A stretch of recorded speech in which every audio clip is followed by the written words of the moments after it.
श्री स्वामी समर्थ महाराज आज साक्षात रूपाने आपल्या दरबारात बसलेले. आपण दरबारात आलेलो आहोत. आपण दरबारात आल्यावर मठामध्ये आलो. आपण काय म्हणतो? स्वामींची मूर्ती. आपण कधी म्हणत नाही का स्वामी बसलेले. आपल्या मुखातून एक शब्द निघतो, स्वामींची मूर्ती खूप सुंदर आहे. बरोबर आहे का नाही? हा मुखातून शब्द निघतो.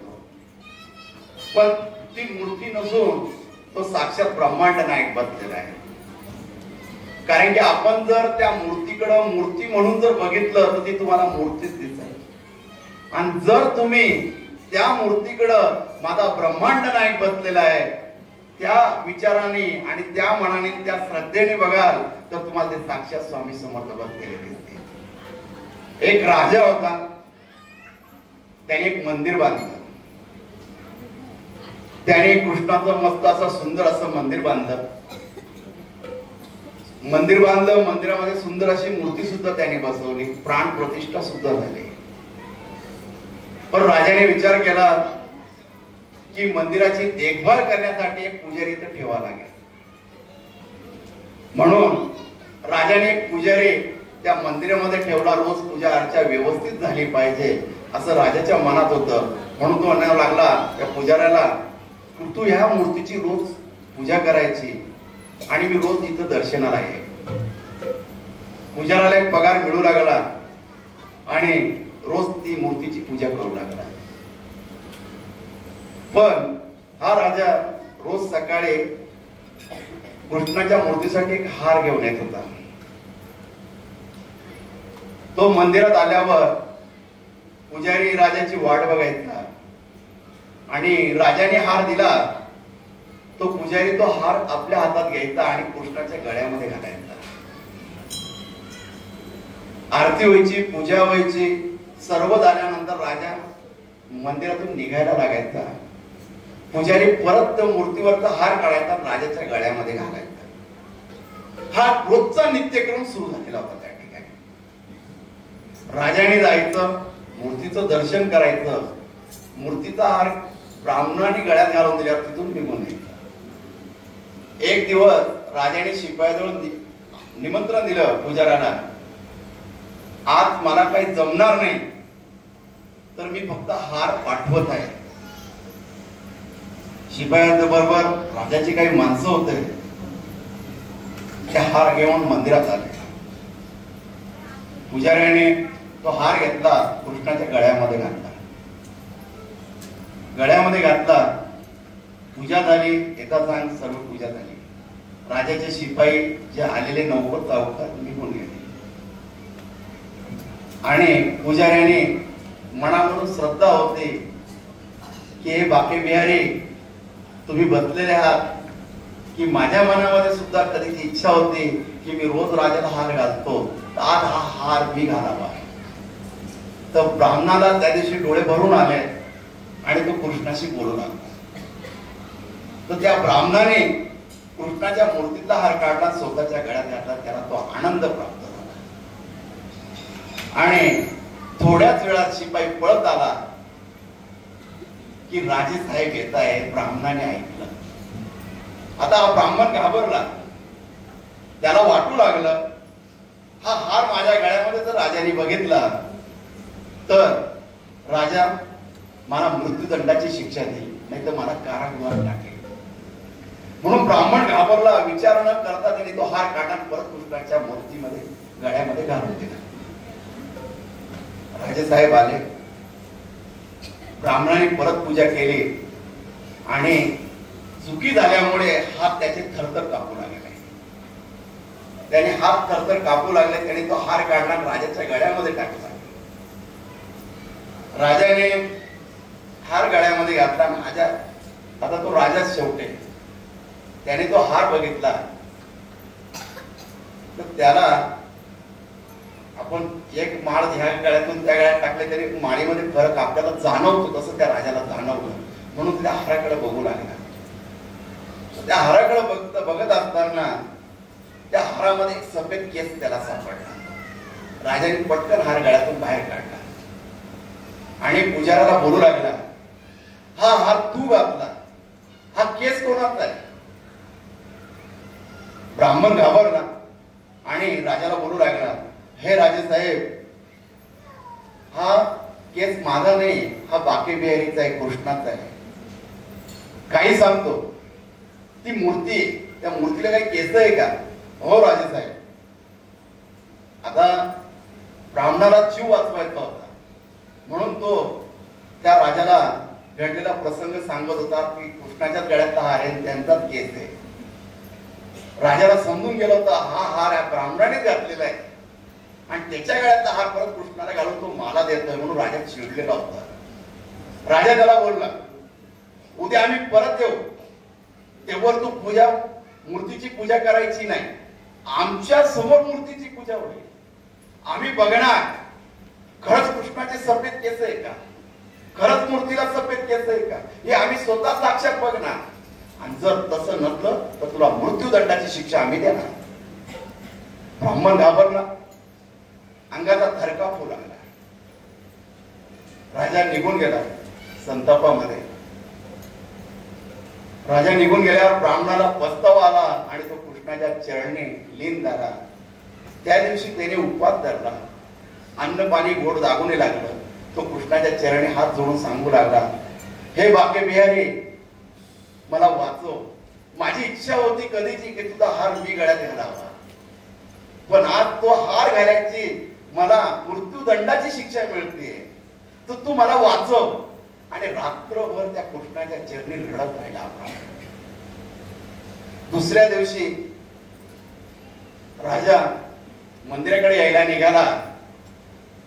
ब्राह्मण रात्रभर श्री कृष्णाच्या चरणाशी पडलेला होता आणि त्याला समजलं राजाची याची वेळ झाली, मृत्यूची आपल्याला दंडाची शिक्षा मिळणारच आहे, तर जाऊ द्या, शेवटची कृष्णाची पूजा करू आणि मृत्यूदंड घेण्यासाठी आपण तयार होऊ. तो बिचारा रडत रडत आंघोळीला गेला. आंघोळ करता करता पत्नीने विचारलं, असे का रडताय, काय झालं का, तुम्ही रात्री कालपासून घरात सुद्धा आले नाही. आणि मरण जेव्हा माणसाला समोर दिसत ना की आपलं मरण होणार आहे, त्यावेळेस त्याला त्याच्या सर्व गोष्टी आठवू लागतात.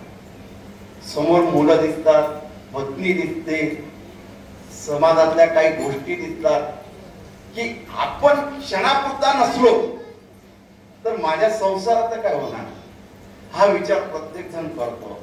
तो पत्नीकडे बघायचा आणि रडायचा का मी गेल्यावर ही काय करेल, हे जीवन कसे जगणार. आणि जेव्हा पत्नीला ही गोष्ट कळाली की आपल्या नवऱ्याला मृत्यूदंडाची शिक्षा झालेली, नवऱ्याने सांगितलं, बिचारीच्या पायाखालची जमीनच सरकली. तेव्हा ती रडत आपल्या नवऱ्याजवळ गेली, अहो असं काय सांगता, म्हणे तुम्ही एवढी कृष्णाची सेवा केली, तुम्ही काय पाप तर काही केलं नाही, तुम्ही तर त्यांची सेवा केली, त्यांचा हार घातला, मग त्याच्यात काय झालं, मृत्यूदंडाची शिक्षा कसं काय देणार आहे. ब्राह्मण बोलू लागला की ते राजे आणि त्यांनी जर मृत्यूदंडाची शिक्षा त्यांनी सुनावलेली ती भेटणारच आहे, ती भोगावंच लागणार. मी गेल्यावर तू राजाच्या पाया पड आणि त्याला सांग की मला इथं पुजारी म्हणून ठेवा, मी सेवा करेल, कारण की मला माझ्या पतीशिवाय दुसरं मी कुठे जाऊ. आणि दोघं नवरा रडू लागले त्या ठिकाणी. आता तिचा पती तिच्या समोर जाणार आहे उद्या, तर तिची अवस्था काय असणार. ज्या स्त्रियांचा पती गेला त्यांना ती अवस्था माहीत राहते का दिवस कसे काढायचे, आणि इथं तर तिच्या समोर जाणार आहे, मग हिची अवस्था काय असणार. कारण की स्त्री जातीचं जीवन असं आहे, तिचा पतीचं घरात असला ना तर कोणाची हिंमत होणार नाही तिच्या घरात डोळे वाटारून बघायची, दारावरून कोणाची जायची हिंमत होणार नाही. तो नवरा कसावी असो, लुळा असो, पांगळा असो, दारात बसलेला असो, पण कोणाची हिंमत होणार नाही, कारण तिचा नवरा दारात बसलेला आहे. कारण की हा समाजच असा आहे की एखादी स्त्री जर एकटी दिसली तर त्याची नियत फिरायला वेळ लागत नाही, कारण की समाजाचं लक्षच त्या गोष्टीवर जातं. आणि इथं नवरा जाणार याची काय परिस्थिती असेल त्यावेळेस, कारण की आपण डोक्यामध्ये कचराच तसा भरून ठेवला. मागच्या उदाहरणात सुद्धा मी बोललो होतो की मेंदूमध्ये आपण जसा कचरा भरवणार तसंच आपण वागणार. आपल्या मेंदूमध्ये जर वाईट कचरा भरला ना, दुसऱ्याचं वाईट करायचं, दिवसभरात काय केलं याची जिरवली, तास तोंड पाडून बसला म्हणजे त्याचं तोंड उतरलं, त्याची याला मजा आली. अरे तू त्याची जिरवून काय केली, त्याचं मन दुखून काय केलं, दुसऱ्याचं मन दुखून काहीच उपयोग नाही. तुम्ही दुसऱ्याला आनंदी बघा, त्याच्यापेक्षा जास्त आनंद तुम्हाला मिळेल. कारण की तुम्हाला खरा आनंद मिळवायचा असेल तर याच्या त्याच्या गोष्टी याच्या त्याच्याकडे बोलून काहीच उपयोग नाही. सर्वांबद्दल चांगलं बोला, कारण की या दुनियात कोण केव्हा येणार आहे, कोण केव्हा जाणार हे काहीच सांगता येणार. आपण क्षणाच आहे. आज आपण इथं जमलेलो आहे, कोण केव्हा जाईल हे सांगता येणार नाही. फक्त बोलणं राहील, अरे आत्ताच माझी भेट झाली, आणि तो निघून गेल्यावर आयुष्यभरचा पस्तावा आपल्याजवळ राहणार आहे. अरे मला त्याच्याशी 2 शब्द बोलायचं होतं, अरे त्याने मला मदत मागितली ती मी करू शकलो नाही, अरे त्याची अशी अडचण होती. ह्या गोष्टी फक्त आठवणीत राहतात. आपण म्हणतो ना आयुष्यात कायम 4 लोक काय म्हणतील, ह्या गोष्टीकडे जगाचं जास्त लक्ष असतं. 4 लोक काय म्हणतील, तुम्ही कसं जीवन जगायचं हे 4 लोकांवर अवलंबून दिलेलं आहे. हा समाधानी, तुम्ही घरात काय केलं, वाईट काय केलं, आई बाप अरे नीट वाग, 4 लोक काय म्हणतील. हे 4 लोक कोणी बघितलेले का? त्या 4 लोक तुम्हाला दाखवून देतोय. तुम्ही हे 4 लोकांपायी माणसांचं आयुष्य गेलं. मुलीला चांगलं स्थळ आलं, पण त्या आई बाप म्हणतात त्या मुलीकडचं असं आहे, ते 4 लोक काय म्हणतात ती मुलगी बरोबर नाही. त्या 4 लोकांपायी ते स्थळ सुद्धा तुटून जातं. तुम्हाला घरात काही गोष्टी करायच्या आहे, लगेच ते 4 लोक काय म्हणतील. मुलीने चांगला मेकअप केला, भाई चांगला मेकअप करू नको, लोक काय म्हणतील. त्या लोकांना काय घेण्याच्या मेकअपशी. आपली मुलगी राहू द्या, सुंदर दिसू द्या, चांगले कपडे घालू द्या, का तिला तुम्ही हे करताय. मुलीने बिंदास वागलं, लगेच 2 जण लगेच घरामध्ये टोकतात, बाई नीट राह, आपल्या पायरीत राह, 4 लोक काय म्हणतील. पण हे 4 लोक आले का कधी तुमच्या घरापर्यंत? हे 4 लोक केव्हा राहतात माहितीये का? जेव्हा तिरडी पकडता ना, 4ही बाजूला उभे राहतात आणि 4 जण गप्पा मारतात, हा कसा होता. ते 4 लोक. तुम्ही काय वागले, चांगले वागले का वाईट वागले, हे 4 लोक त्या ठिकाणी तिरडी सोबत बोलत असतात. ते जर तुमच्याबद्दल वाईट बोलत असतील तर तुम्ही नरकात गेले. ज्या दिवशी तुमचा मृत्यू झाला त्या दिवशी जर तुमच्याबद्दल समाजामध्ये सर्वीकडे चांगलं आहे, प्रत्येकाला दुःख होतंय, समजून घ्यायचं तो स्वर्गात गेलेला आहे. आणि जो मेला त्याच्याबद्दल सर्वजणांना घाण गेली, असं प्रत्येकाच्या खूप जणांच्या बाबतीत ऐकायला भेटतं. समजून घ्यायचं तो नरकात गेला. हे 4 लोक मेल्यावर येणार आहेत. मग ह्या 4 लोकांचा धाक टाकून का जगायचं? म्हणजे सर्वांच्या घरी परिस्थिती, माझ्या घरी तेच. माझ्या मुलीने काय केलं का, बाई शांत, 4 लोक काय म्हणतील. म्हणून तिच्या पायी मला अख्ख्या सुरगाणा नगरीला प्रत्येक कुठलं दाखवावं लागलं काय 4 लोक कोणते. ते मेल्यावर दिसणार नाहीये. ते 4 लोकांचा कधीच विचार करू नका. जीवन सुंदर आहे, क्षणाचं आहे, बिंदास जगा. जीवनाचा प्रत्येक आनंद लुटा. नुसते पैशाच्या मागे लागू नका. हमाली म्हणून जीवन जगू नका. फक्त हमाल म्हणून जगायला आलेले आता लोक सकाळपासून फक्त पैशाच्या मागे लागेले. मंदिरात बोलवल्यावर नाही, दुकानात गर्दी नाही, नोकरीला सुट्टी नाही, मला तिकडे जायला वेळ नाहीये का? आम्हाला सारखा फक्त जगायला आलेला आहे. भगवंताच्या चरणी लीन व्हा. जीवन काय तो आपोआप दाखवा. त्याला एकदा शरण गेला ना तुम्ही, तो आपोआप तुम्हाला. तर तसा हा ब्राह्मण आपल्या पत्नीला सांगत होता. दोघं रडत होते. तिचा नवरा जाणार, आता नवरा सोडून जाणार म्हणून बिचारीला पुढचं सर्व दिसू लागलं. दोघं रडत होते. आणि तो बोलला, राहिलो तर भेटेल, नाही तर राजा तिकडे मृत्यूदंडाची शिक्षा दिली तर तिथूनच मला घेऊन जाईल. पत्नी बोलली, मी पण तुमच्या बरोबर येते. दोघं जण निघाले, मंदिराजवळ आले. मंदिराजवळ त्यांचं घर होतं. आता राजा येणार. बायको कशी बी असू द्या, कोणाची भांडखोर असू द्या, चांगली असू द्या, कशी असू द्या, पण नवऱ्यापैकी आपाप मंदिरात येऊन बसते. तो पिणारा जरी राहिला, माझ्या नवऱ्यात तेवढं ह्या शब्द तरी बोलणार का? तिचं प्रेम नवऱ्यावर ठेवणार. तर पत्नी ही व्याख्या फार वेगळी. नवऱ्याने किती शिव्या द्यावं, पण तिचं प्रेम नवऱ्यावरच असणार. आणि हे नवरोबा सोरे बसले ना, म्हणजे मी पण त्याच्यामध्ये. त्या बायकांना घरात किती बोलतील, तू कशी आहे काय आहे, या गोष्टी सर्व बोलतील, भांडण करतील, सर्व करतील.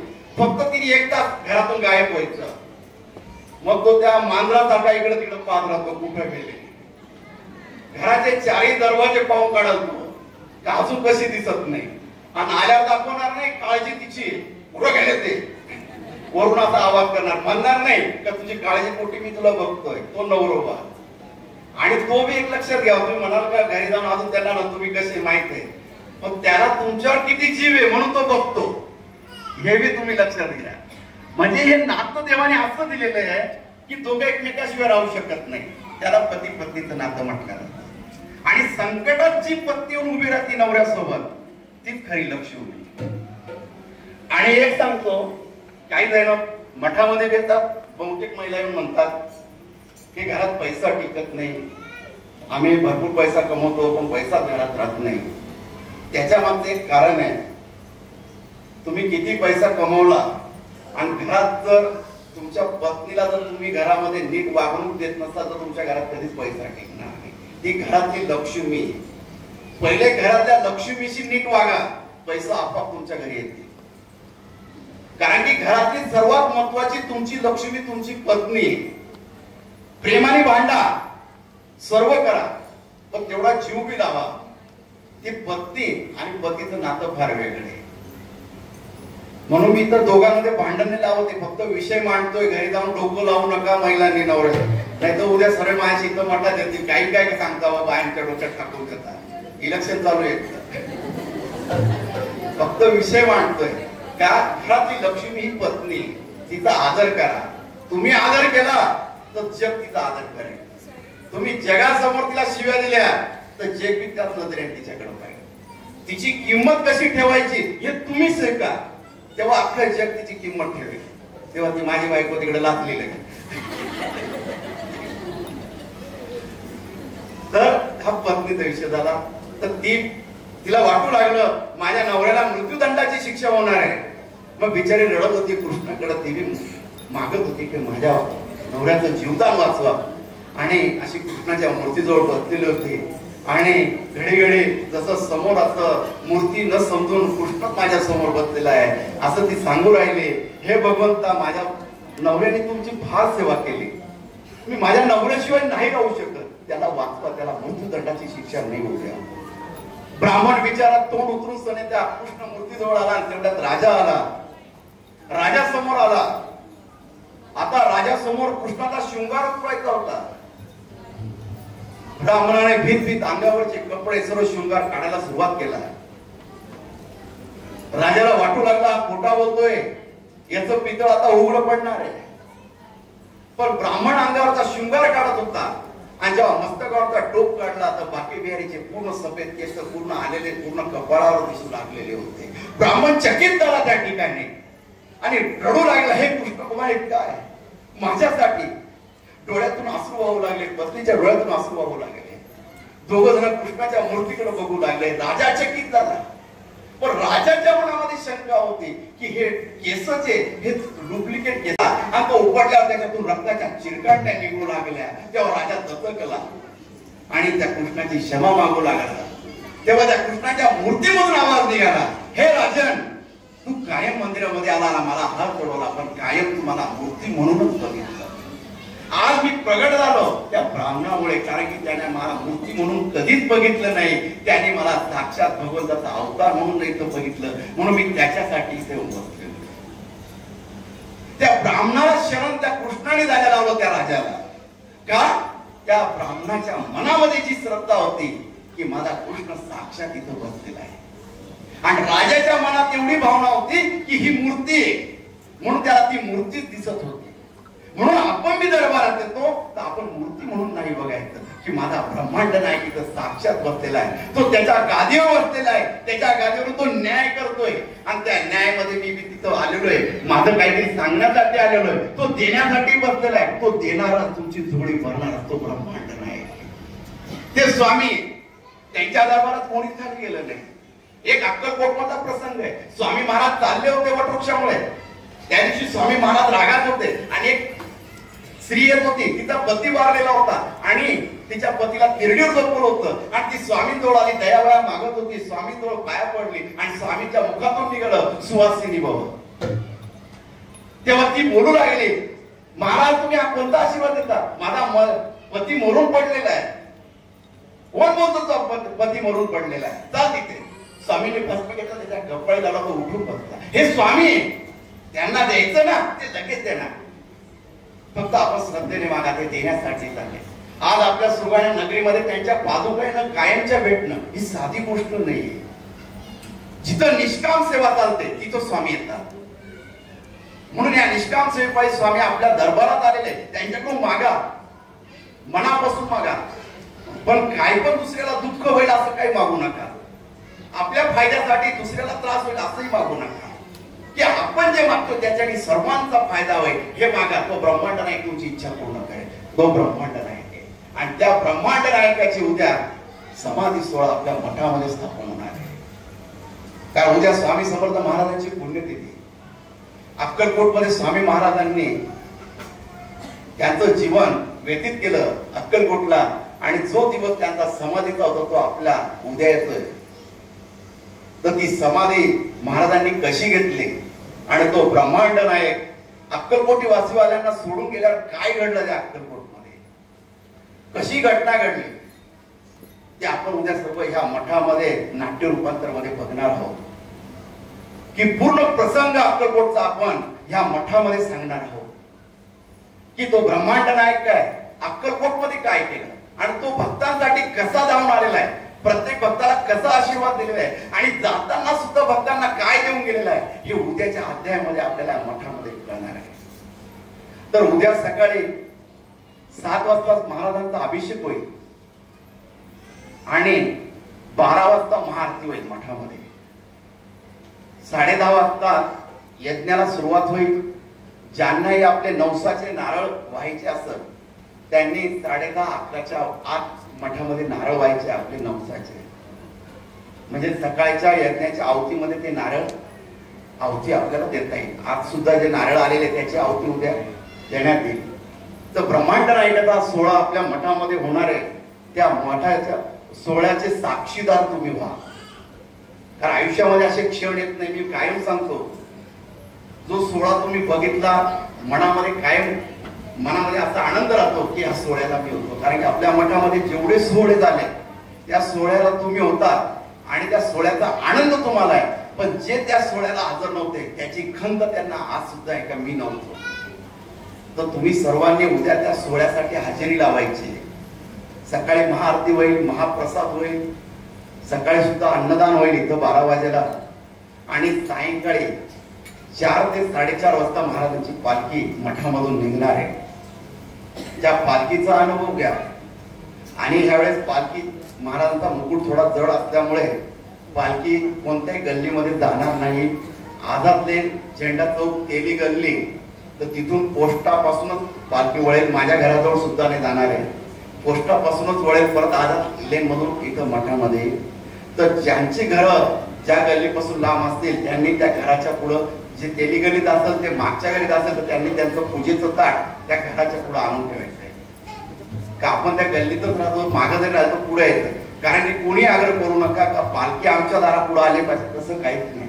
तुम्ही त्यांची पूजा करा, ते तुमचं घर बघून घेते. कारण त्या ब्रह्मांड नायकाला आपण सुरगाणा नगरी आपलं प्रति अक्कलकोट दाखवणार आहोत. आणि हा क्षण आपल्यासाठी सर्वात महत्वाचा आहे की अक्कलकोट स्वामी महाराजांच्या ज्या पादुका आपल्याला प्रासादिक पादुका मिळालेल्या आहेत त्या पूर्ण गावामध्ये फिरणार आहे. तर त्याचं दर्शन घ्या. प्रत्येकाच्या दारापुढे त्या पादुका येतील आणि महाराजचा मुकुट सुद्धा आहे. तर ती पूजा प्रत्येकाने करा. 4:30 वाजेपर्यंत सर्व महिलांनी मठामध्ये जमायचंय. त्यांच्या सुद्धा आनंदासाठी बँजो बँड सर्व ठरवलेलं आहे. त्याच्यात नाराजगी घेऊ नका. कारण मठामध्ये आतापर्यंत जेवढे कार्यक्रम झाले मन मोकळं महिलांना नाचायला लावलेलं आहे. की काय घरातलं टेन्शन असेल ते नाचून काढा, घरात नका नाचून काढू. नाचून काय तुम्हाला करायचं ते करा. तर त्याच्यासाठी तो आनंद व्यक्त करण्यासाठी आपण महिलांसाठी खास जे स्वामी समर्थांची मिरवणूक काढतो की ती आनंदात निघावी आणि महिलांसाठीच तो आपण खास बँड लावतो. तर सर्वांनी त्या पालखीसाठी यायचंय, तर कृपया करून 4:30चे 5:30 नका करू. 4:30 पर्यंत मठात या. आपण जेवढ्या लवकर पालखी काढणार तेवढ्या लवकर पालखी मठामध्ये येणार. तर त्या पालखीचे साक्षीदार व्हा आणि महाराजांच्या सोहळ्याचे साक्षीदार व्हा. महाराजांचं जीवनपट काय, हा ब्रह्मांड नायक काय, त्याचं जीवनपट की स्वामी महाराज अक्कलकोटला जेव्हा त्यांनी अवतार घेतला तर त्यांनी काय लीला केल्या, त्या लीला आपल्या मठामध्ये दर गुरुवारी महाआरती असते. महाआरतीमध्ये आपण प्रत्येक लीलेचं वर्णन ह्या मठामध्ये करत असतो. तर आता उद्या समाधी सोहळा आहे, म्हणजे जरा दुःखाचा सुद्धा एक सोहळा आपला असणार आहे उद्या. जी स्वामी महाराज समाधी घेणार म्हणजे एक दुःख सुद्धा असणार. तर जरा ती कथा असणार, जरा इमोशनल असणार त्या ठिकाणी, की डोळे भरून ती कथा होणार आहे. कारण की ब्रह्मांड नायक सोडून जातोय असं जेव्हा सांगताना सुद्धा तुम्हाला